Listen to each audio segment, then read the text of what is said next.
Hey Nick, how's it going, man? Doing good, man.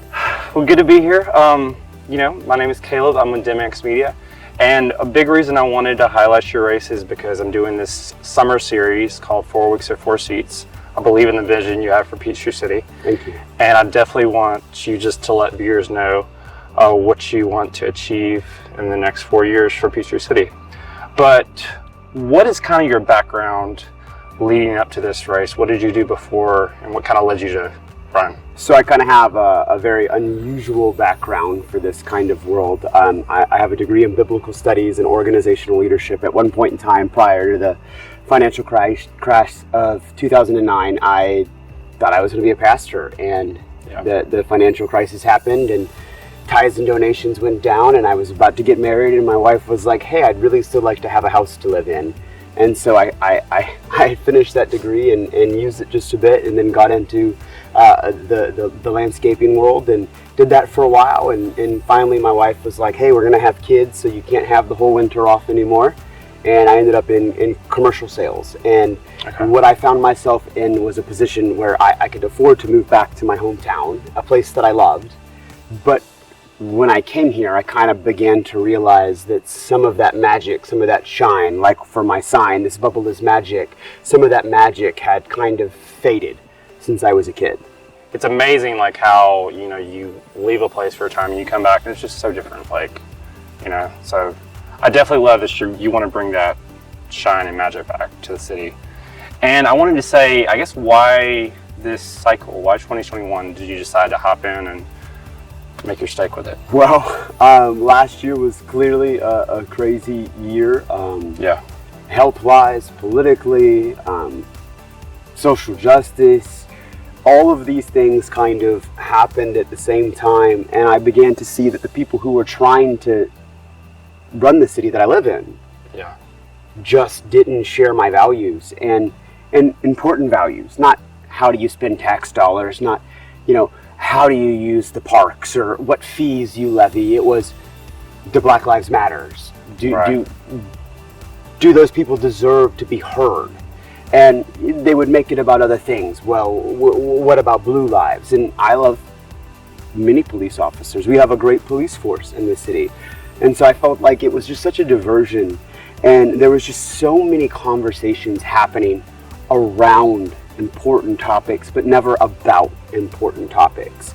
And as much as I'm running for a policy strong platform that is great for the city, I'm running because this city deserves a better leader, a courageous leader who's willing to say to their neighbors, your life matters to me. What matters is people like my wife, who's a Jamaican, my biracial daughters, my in-laws, have all experienced what was happening, feeling scared to get pulled over. And even when I was a hooligan, I was never scared to be pulled over. I always knew at the end of the day I would probably be fine. And these conversations are important because they're important to people like my wife, to people like my family, to my neighbors down the street who are another biracial couple, to my neighbors down the street who are a black couple. And it's an important conversation to them, and I solve them at the Black Lives Matters rally we had here in Peachtree City. And I realized, if not me, then who? If not now, then when? And I mean, you'll get this. Sometimes there's just a point in life when it's such a time as this. This is what you're supposed to do. And it's still funny to me that it's me, but I love this city enough to fight the fight. I love that though, because it's the conversation that we haven't been having for the longest time.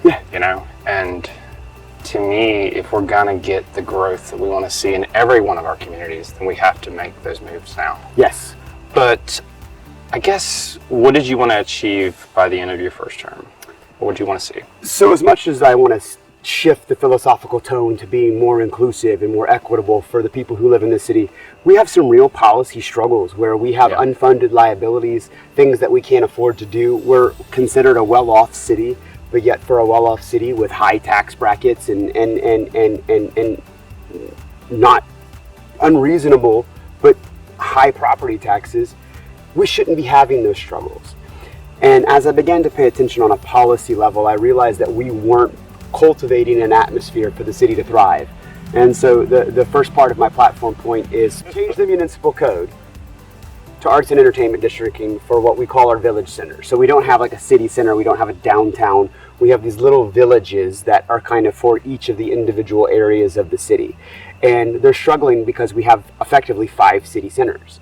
And we don't necessarily, as it exists today, have the support to keep 5 healthy city centers alive.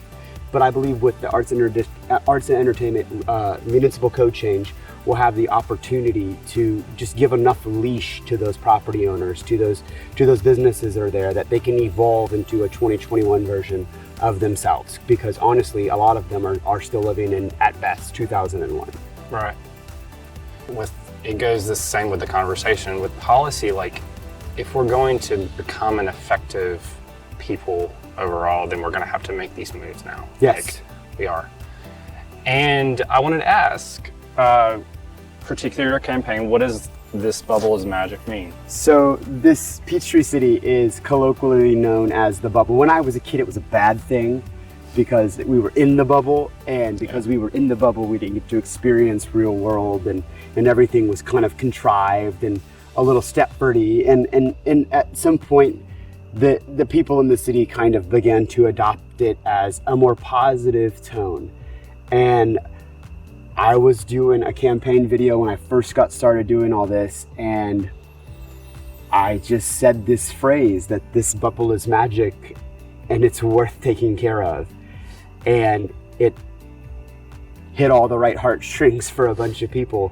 And I realized that this random sentence, that this bubble is magic, is the perfect slogan for a place like Peachtree City, where we have 110 miles of golf cart paths interwoven throughout the entire city, going through the woods where you can see fireflies and deer, and there's a firefly right up there right now. Like, that's the reason there's a firefly right there. It's because this place really is special. And the whole goal of it is Leslie Knope. In her debate, when Bobby Newport said that he had heard from his father that they were potentially going to have to move the plant to Mexico, she wanted to go on the attack, and Ben Wyatt, the character, was like, don't do it. And she's like, no, I've got this. And she said something that stuck with me and is still with me and will always be with me. She says, if you love something, you'll take care of it. You don't threaten it, you don't hurt it, and you don't leave it behind. And so the entire goal of this bubble is magic is to rekindle people's romance with this town. Because, like Leslie said, when you love something, you take care of it. And honestly, we just have not been taking care of this city for a really long time. I love the imagery. It's so cool. And these are real bubbles. So yeah. We're giving away, these are the giant bubble wands. We're gonna put our parade logo sticker on all of them. We're gonna hand out 1,000 bubbles at the Peachtree City Parade on July 3rd, Saturday, July 3rd. It's gonna be wild. Well, I wanted to say before we go, is there anything else you'd like to tell DemX viewers? Yeah, absolutely. There's a lot of ways to support. The most simple is you can Cash App or Venmo us. We can be found on both those apps with This Bubble Is Magic, just like this bubble is magic. You can find us on Act Blue. You can find us on my Facebook page, which is literally all my social media is at Nick, the number 4 Mayor 2021.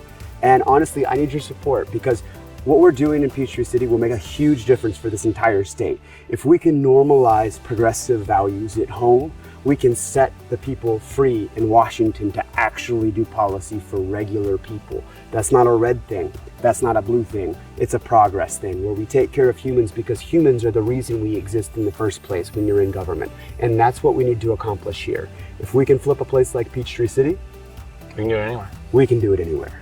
Yeah, awesome. Thank you, Nick. Thank you, Caleb. Nick Ferrante for Mayor for Peachtree City. 4 weeks for 4 seats. This is Caleb, DemX Media, promoting progressive power.